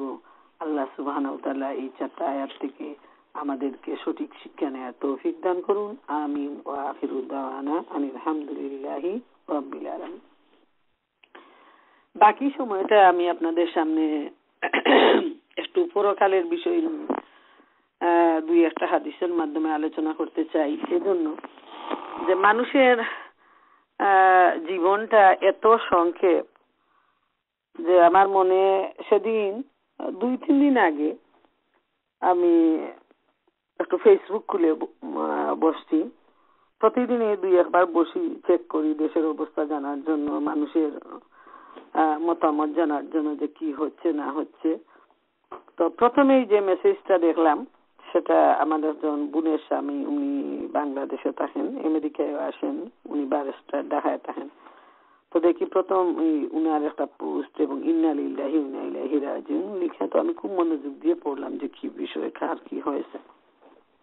তো দেখি উনি লিখছেন যে উনার খুব ঘনিষ্ঠ ফ্রেন্ড, যার সাথে উনি ঢাকা ইউনিভার্সিটিতে পড়ছেন এবং ইংল্যান্ডেও পড়াশোনা করছেন, সেই বন্ধুটির মা বাবা 1 সপ্তাহ আগে 24 আওয়ার্সের মধ্যে 2জনই মারা গেছেন, দুনিয়া থেকে চিরবিদায় নিয়েছেন। এবং ঠিক 1 সপ্তাহ পর সেই ইয়াং মানুষটি, হয়তো 45-এর ভিতর বয়স হবে, উনি ইন্তেকাল করেছেন, আমার ওই বোনের স্বামীর ঘনিষ্ঠ ফ্রেন্ডটা। তো নানা ধরনের কমেন্ট করছেন, দোয়া করতেছেন বা দুঃখ প্রকাশ করতেছেন। আমি দেখেই মনে হলো যে আসলে তো মৃত্যুটা যে কত বাস্তব, কত চিরসত্য। মৃত্যু আমাদের আষ্টে পৃষ্ঠে এমন ভাবে জড়িয়ে আছে যে আমরা আশেপাশে যাদেরকে নিয়ে বসি, শুই, সারাক্ষণ চলাফেরা করি, আমরা ভাবি যে তারাই আমাদের সবচেয়ে নিকটে, কিন্তু আসল অর্থে তার চাইতেও বেশি নিকটে আমাদের মৃত্যু। যখন আল্লাহ সুবহানাহু ওয়া তাআলার খুশি, যেভাবে খুশি, যে অবস্থায় খুশি, তিনি আমাদেরকে ডাক দিবেন। এবং এই মৃত্যুটা এত বাস্তব, এত সহজ যে এত বিশাল একটা দেহ আমাদের। আমরা ওয়েট কমানোর জন্য দেখি আমরা সব মানুষরাই এক্সারসাইজ করে, তারপর ডায়েট করে, কত কিছু করে যে এই বিশাল দেহটাকে আরো যেন কমায় নিয়ে আসতে পারি। কিন্তু আসল মানুষ যেটা আমাদের আত্মা, সেটাকেই বহন করতেছে আমাদের এই দেহটা। দেহটা আসলে কিছুই নয়। আত্মাকে বহন করার জন্য গাড়ির ফ্রেম যেরকম ইঞ্জিনটাকে নিয়ে যাওয়ার জন্য, ঠিক তেমন একটা গাড়ির ফ্রেমের মতো আমাদের এই বডিটা, আমাদের এই দেহটা, যেটা আমরা দেখি, সবাই দেখে, আমাদের নাগালের মধ্যে আছে। কিন্তু সবচেয়ে গুরুত্বপূর্ণ, যার উপর শাস্তি এবং সুখ আসবে, যে আত্মার উপর আমাদের মনে করেন ভালো মন্দ, আজকেও আমরা যখন অসুস্থ হই তখন আমরা ওই আত্মার জন্যই আমরা ফিল করতে পারি আমাদের সেই কষ্টটা। যখন আনন্দিত হই তখন সেই সুখটাও আমরা আত্মার জন্যই বুঝতে পারি। এই আত্মাটা কেউ দেখে নাই, দেখবেও না। আত্মাটাই হচ্ছে সবকিছু।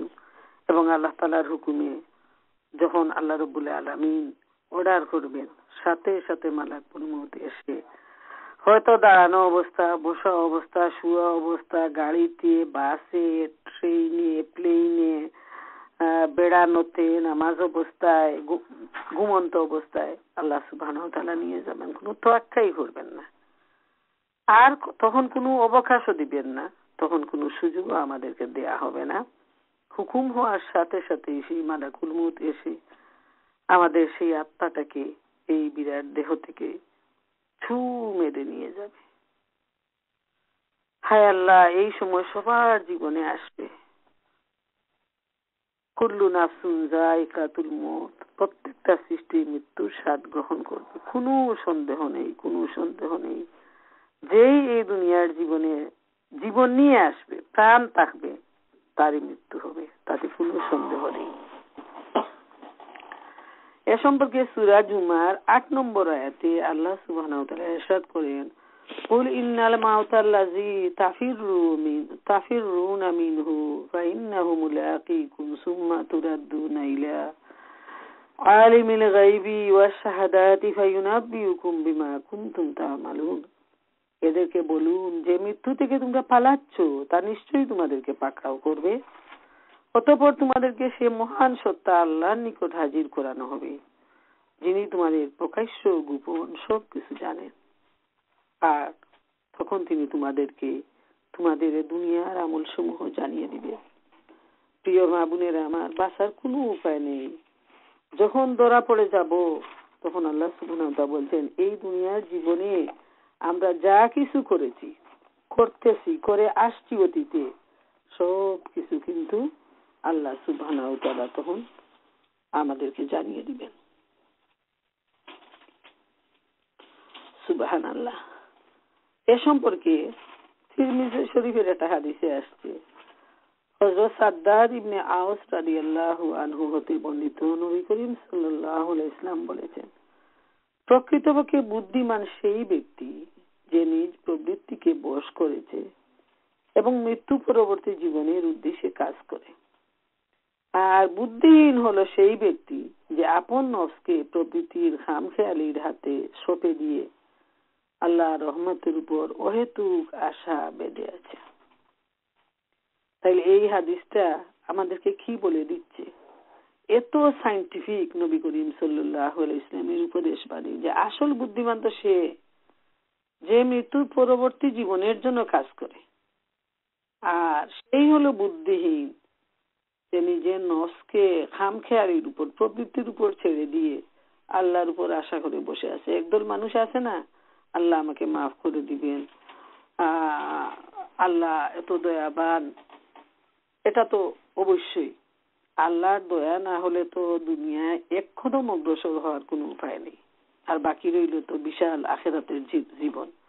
এইটা তো ঠিক আছে, কিন্তু কেউ যদি নামাজ পড়লো না, রোজা করলো না, সে আল্লাহর হুকুমই তো মানলো না, সে কিভাবে আল্লাহর অনুগ্রহের প্রত্যাশী হতে পারে?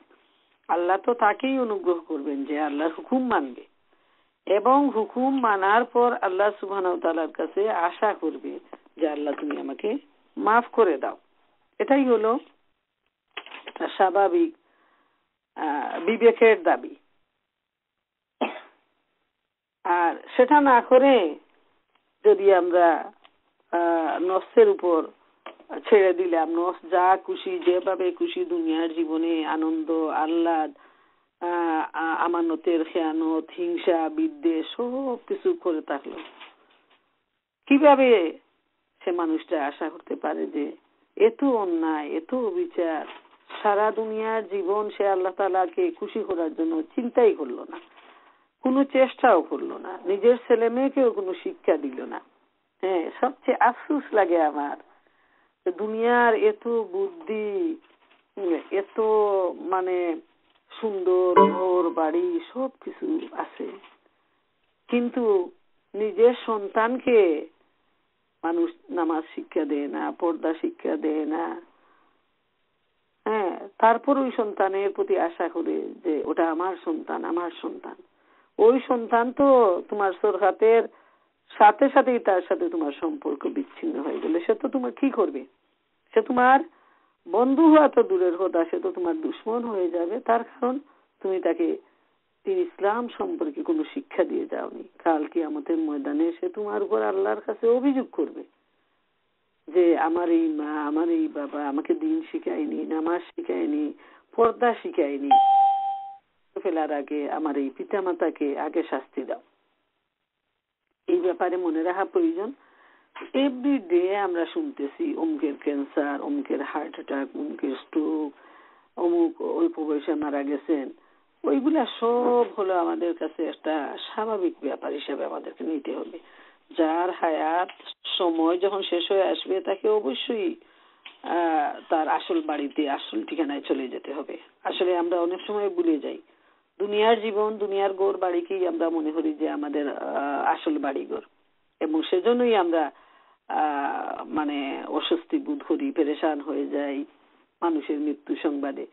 কিন্তু আমরা যদি আসল বাড়িটা মনে করতাম যে আমার আসল বাড়িটা তো জান্নাত, অতএব সেই জান্নাতের জন্য ঘর বাড়ি বিছানাপত্র কাপড় চোপড় সব আমাকে এখান থেকে তৈরি করে নিতে হবে।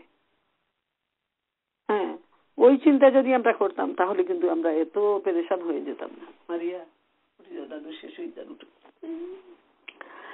এ সম্পর্কে বুখারী এবং মুসলিম শরীফের একটা হাদিস আপনাদের সামনে তুলে ধরছি। হযরত আনাস রাদিয়াল্লাহু তাআলা আনহু হতে বর্ণিত, একদা এক ব্যক্তি আল্লাহর নবীকে জিজ্ঞেস করলেন, কিয়ামত কখন হবে? হুজুর সাল্লাল্লাহু, আফসোস তোমার জন্য, তুমি কিয়ামতের জন্য আরজ করলো, আমি আল্লাহ এবং আল্লাহ রাসূলের মহব্বত ব্যতীত কিয়ামতের জন্য অধিক কিছু করতে পারিনি। হুজুর বললেন, দুনিয়ায় যাকে তুমি ভালোবাসবে দিনে তুমি তার সাথেই অবস্থান করবে। হযরত আনাস বলেন, রাসূলের উপরোক্ত কথা সেদিন এতই খুশি হয়েছিল যে ইসলাম গ্রহণ করার পর খুশি হতে দেখা যায়। প্রিয় মা বোনেরা আমার, আজকে এই এই বিষয়টা নিয়ে, মৃত্যুটা নিয়ে, কিয়ামত নিয়ে আলোচনা করার উদ্দেশ্য যে এভরিডে আমরা এত বেশি মৃত্যু শুনি যে মনটা আসলেই পেরেশান হয়ে যায় যে কি নিয়ে যাব। আমার যদি আজকে মৃত্যু হয় তো আল্লাহর জবাব দিব, আমি এমন কি আমল করেছি যে আল্লাহ তাআলা আমাকে মাফ। তো সেজন্য আমি এই কুরআন হাদিসের আলোকে সংক্ষেপে আলোচনা করলাম। সবাই প্রস্তুতি গ্রহণ ফেরাতের জন্য, মৃত্যু আল্লাহ সুবহানাহু ওয়া তাআলা আমাদেরকে মাফ করে দেন এবং সেই চিরস্থায়ী জান্নাতে চিরস্থায়ী সুখের বাড়িতে যেন আমরা যেতে পারি। ইল্লা বিল্লাহ ওয়া আখিরু লিল্লাহি রাব্বিল আলামিন। আসসালামু আলাইকুম।